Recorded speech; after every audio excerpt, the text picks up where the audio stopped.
The main thing we want to ask him about, Brandon Aiyuk. Where in the world is this guy going? Con man, you think your New England Patriots are trying to package something together to get him over to your squad? Yeah, I mean, the thing with the Patriots, especially these last 2 years, is like last year we went after DeAndre Hopkins, and then this year the whole Calvin Ridley situation. So I'm trying not to get my hopes up, but I have now officially gotten to the point where Brandon Aiyuk is a New England Patriot. I was saying to D-Butt before, like, who cares? This guy's 26, give him 5 years, $150 million.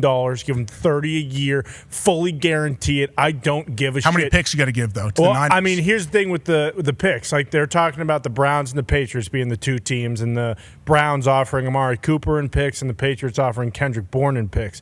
But the Amari Cooper deal with Cleveland, like, that's a very similar situation to what they already have with Aiyuk. Like, Cooper's on the last year of his deal. They get him for 1 year. That's it. With Kendrick Bourne, like, he's a 3-year guy now. He just signed a 3-year extension with the Patriots, so they're not getting so much of a rental with Kendrick Bourne as they would be with Amari Cooper.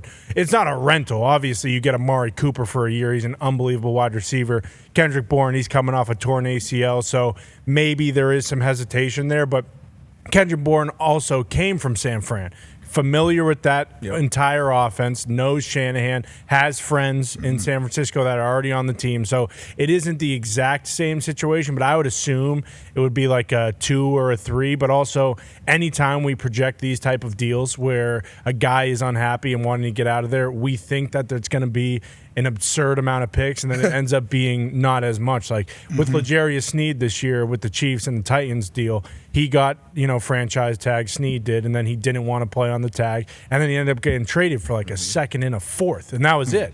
And he was the number 1 free agent, at least the number 1 corner in free agency. Oh, yeah. So there is a chance that if a player like Kendrick Bourne is involved for the Patriots, that maybe you can get away with like a 4th-round pick being packaged with a player like that. But I think that the Patriots should be in the front seat here. Granted, Aiyuk can say like, "Hey, I'm not going to play." Can Aiyuk turn it down? Does he have that power? Yes. Shefty pretty much said he, kind of has like a no right of trade refusal. clause. Basically, Yeah. I don't want to go there. And obviously, a team wouldn't want to give up those assets if he's not going to sign a long-term deal. But even with the Kendrick Bourne thing, he's not at practice today, right, Connor? Yeah, today's the first day Kendrick Bourne has not been at practice. And Gerard Mayo actually said in his press conference this morning before practice, like, hey, me and Kendrick had a good conversation, like, we're okay, but he is aware of the situation in the business of football. And normally if a coach were to say, like, hey, we had a good conversation, don't worry, it would be one of those things like, okay, well, how good of the conversation was. But last week, the same thing happened with Judon, where Mayo was like, we had a good conversation, everything is good, and then Judon actually ended up But that was a contract dispute. With Kendrick Bourne, he's not saying he's hurt or anything. No. So he's strictly not out there because of these trade rumors? Yeah, I assume speculate. so. Yeah, not to speculate. But I mean, Mayo didn't say anything to refute that, right? No, like, not at all. He didn't say, oh, he's got a hammy or whatever. No. They asked Mayo like about the Aiyuk kind of deal that is lingering right now, and he kind of just said, hey, that's an Elliott Wolf question. But when the Bourne thing got brought up, that is what he said. Like, let's hey, call Elliott. Get Elliott. I know. Let's see what's going on over there. He hasn't been doing too much talking. I'm not sure if he's even right now kind of mandatory press conferences or whatever, or if he's open to the media. But, I mean, Elliott Wolf has been kind of, as far as a Patriots fan go, he's done everything right. Like, especially in the draft, they drafted players they needed. Obviously, Drake May, but then, wide receiver, O-line, like that is everything that the Patriots have been looking for the past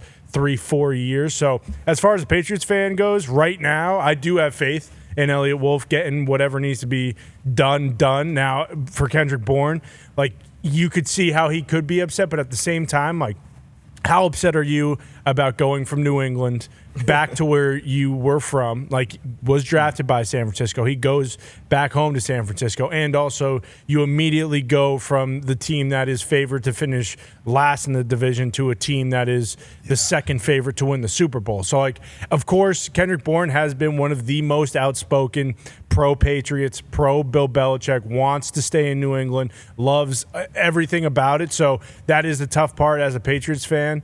You want guys like that, but at the same time, and I said this to you guys before, like, there hasn't been a wide receiver like Brandon Aiyuk in New England since Randy Moss. And of course, Edelman and guys like that have been there. But, Gronk has probably been the only guy close to him, but he plays tight end. And Edelman's a slot receiver. Like, we haven't had a pure outside, give this guy 150 targets, deep ball, everything like Brandon Aiyuk since Randy. So that's why, as much as you love Kendrick Bourne, it's kind of one of those things where, hey, man, like, you're trying to get better at every single position. And with Aiyuk, like, you got 2 rookie wide receivers, Jalen Polk and Javon Baker, that, Kendrick Bourne also can be kind of a veteran in the room, of course, but you bring in a guy like Aiyuk who, he didn't have the greatest start to his career, you could say. Like, the first couple years for Aiyuk, it wasn't as if he did what he did last year. Like, he can come in as a 26-year-old veteran, still very young, and be that guy. 26-year-old veteran, yeah. With a lot. He's made a ton of plays in this league, too. Yes. He's only 26 years old. And a lot of experience. Like, he's played in 2 Super Bowls.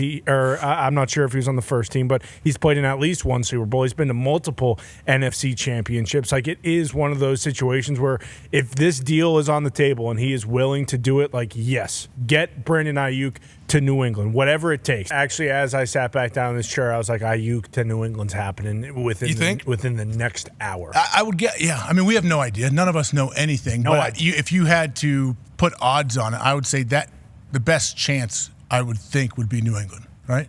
Sounds like it. I think so. Or maybe it's just because we were sitting next to Connor. Well, for sure. Yeah, probably. But with that being said, however, just listen for a second. When we're like Aiyuk, it seems at this point he just wants as much money as possible. He just wants to get paid. He wants to win, though. He's going from a great team. He doesn't want to. I mean, I guess Cleveland and New England both are good. So he doesn't need Well, he's had a couple. Had enough. He's been winning. And maybe he has kind of realized, like, you know what? I don't think anybody can beat Pat Mahomes and the Chiefs, so I'm just going to go get $30 million a year and kind of sail off into the sunset. And what better place to sail than the great state of New England? And when I say that, I mean Massachusetts. Yep, there you go. What better place? Hey, I wonder if he's seen Perfect Storm. And he's like, you know what, I want to head up to Gloucester and kind of check out those. Probably came out before he was born. What year did that come out? Like 97, was maybe. it really that long ago? Nah, George Clooney. Might have been post-2000. George Clooney. Have you seen this, D-Bud? I'm a terrible movie. Oh, man. Not George Clooney, my friend. Yeah, it was Clooney and Wahlberg. Yeah, John C. Reilly. I mean, plenty It's a of guys. fishing movie.